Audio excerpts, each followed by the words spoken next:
Hi friends, అందరు ఎలా ఉన్నారు? ఈరోజు బ్లాగ్ వచ్చేసి అయితే ఈరోజు చికెన్ కర్రీ చేసి చూపిస్తానండి. ఈరోజు రెసిపీ అయితే చికెన్ కర్రీ అండి.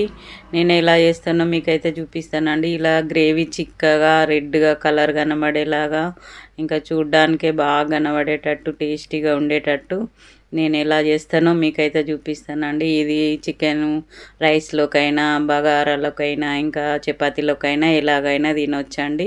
ఇంకా నేను చేసే పద్ధతి ఒకసారి మీరు కూడా చూడండి. ఇంకా నేనైతే ముందుగా ఒక కేజీ చికెన్ అయితే తీసుకున్నానండి. కేజీ చికెన్ తీసుకొని బాగా వాష్ చేసుకొని కొంచెం సాల్ట్ వేసుకొని వాష్ చేసుకున్నానండి. వాష్ చేసి అయితే వాటర్ లేకుండా మొత్తం తీసేసుకొని ఒక గిన్నెలో పెట్టుకోవాలండి. ఇంకైతే ఇక్కడ కావాల్సిన పదార్థాలు అయితే ఒక సైజు పెద్దది ఆనియన్స్ తీసుకున్నానండి, చిన్నగా కట్ చేసుకొని. ఇంకా 2 అయితే పచ్చిమిర్చి, ఇంకా కొంచెంగా గరం మసాలా తీసుకున్నా. ఒక 2 అయితే బిర్యానీ ఆకులు తీసుకున్నానండి. ఇంకా అల్లం వెల్లుల్లి పేస్టును ధనియా పౌడర్ అయితే తీసుకున్నా. ఇక్కడనైతే ఇంకా చికెన్లోకి కావాల్సినంత సాల్ట్ వేస్తున్నానండి. ఒక గరిటెడైతే కారం తీసుకుంటున్నా. ఇక్కడ నేను మా కారం తక్కువనే ఉంటుంది కాబట్టి కొంచెం నేను ఎక్కువనే కారం వేసుకున్నానండి. ఇంకా కొంచెం అల్లం వెల్లుల్లి పేస్ట్ వేసుకున్నా. కచ్చపచ్చగా దంచి వేసిందండి. ఇంకా నేనైతే ఇంకా ధనియా పౌడర్ అయితే 2 స్పూన్లు వేసుకున్నా. 1 స్పూన్ ఆయిల్ వేసుకొని ఇంకా బాగా కలుపుకోవాలండి. నాన్ వెజ్ కర్రీలో కొంచెం ఆయిల్ వేసి ఇట్లా కలపాలండి. ఇంకా ముక్కలకి ఉప్పు కారం బాగా పట్టినట్టయి ఇంకా ముక్కలు కూడా గట్టిగా మంచిగా ఉంటాయండి. టేస్టీగా వస్తుంది కర్రీ కూడా. ఇంకా గ్రేవీ కూడా చిక్కగా వస్తుందండి. ఇట్లా ముందు కొంచెం ఒక 5-10 నిమిషాలు కలిపి పెట్టుకుంటే కూడా టైం ఉంటే బాగుంటుందండి. ముందైతే గ్యాస్ వెలిగించుకొని ఒక గిన్నె పెట్టుకొని ఆయిల్ పోసిన తర్వాత ఆయిల్ వేడైనాక ఇందాక గరం మసాలా, 2 బిర్యానీ ఆకులు, ఇంకా 2 పచ్చిమిర్చి, ఇంకా పెద్ద సైజు ఆనియన్ చిన్నగా కట్ చేసుకొని వేసుకోవాలండి. ఎంత చిన్నగా ఆనియన్ కట్ చేస్తే గ్రేవీ అంత చిక్కగా వస్తుందండి. ఇదే టిప్ అండి. ఇంకా ఇక్కడనైతే ఆనియన్ వేసి కొంచెం కలుపుకోవాలండి. మంచిగా ఫ్రై అయ్యేటట్టు కలుపుకోవాలి. ఇప్పుడైతే అల్లం వెల్లుల్లి పేస్ట్ అయితే కొంచెం వాటర్లో కలుపుకొని వేసుకున్నా. అది కూడా కొంచెం కలుపుకోవాలండి. ఇట్లా ఫ్రై అయ్యేటట్టు, అడుగు అంటకుండా మంచిగా ఫ్రై అయ్యేటట్టు కలపాలండి. ఇక్కడనైతే ఒక చిన్న చిటికెడైతే పసుపు వేసుకుంటున్నానండి. ఇంకా పసుపు అయితే ఎక్కువ వేయొద్దండి. ఎక్కువ వేస్తే కర్రీ తెల్లగా వస్తుంది. అందుకే కొందరు కర్రీలు ఇట్లా తెల్లగా కనిపిస్తాయండి. అదే ఇక్కడనైతే పసుపు కొంచెం వేసుకొని ఇంకా బాగా ఫ్రై చేయాలండి. ఇవైతే ఇంకా ఆనియన్ అడుగంటకుండా ఇట్లా మధ్య మధ్యలో కలుపుకుంటూ ఫ్రై చేయాలండి. ఇప్పుడైతే ఇంకా చికెన్ పక్కకు పెట్టుకున్న చికెన్ తీసుకొని అయితే ముందుగా ఇందులో వేసుకోవాలండి. ఇంకా మధ్య మధ్యలో కలుపుతూ ఉండాలి. ఇట్లా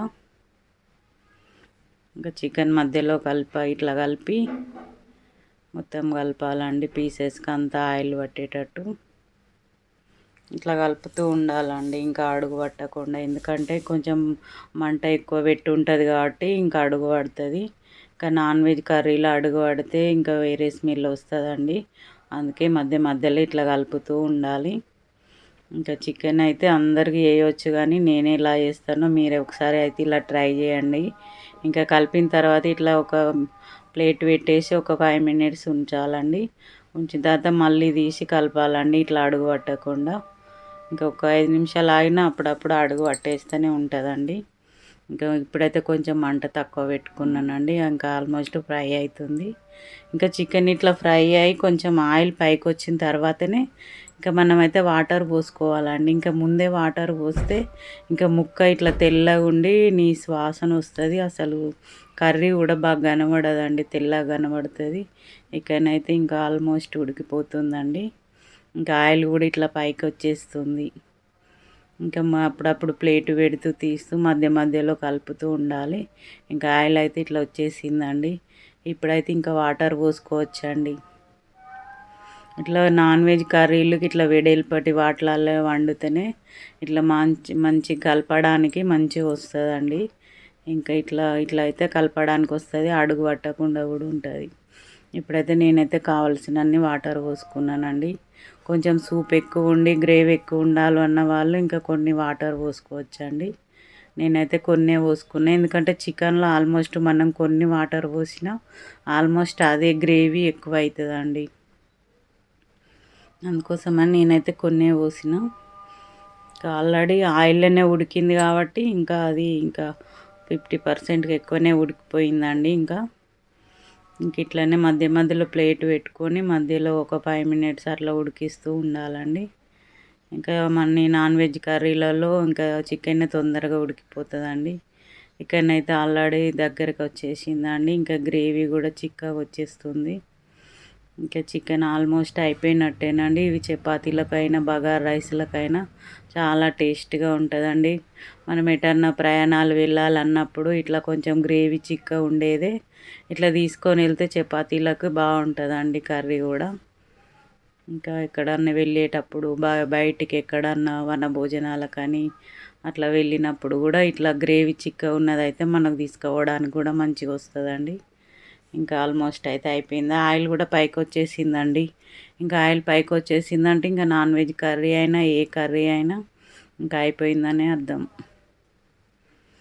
ఇంకా నేనైతే ఇక్కడ కొంచెం గరం మసాలా కొంచెం వేస్తున్నానండి స్మెల్ కోసం అని.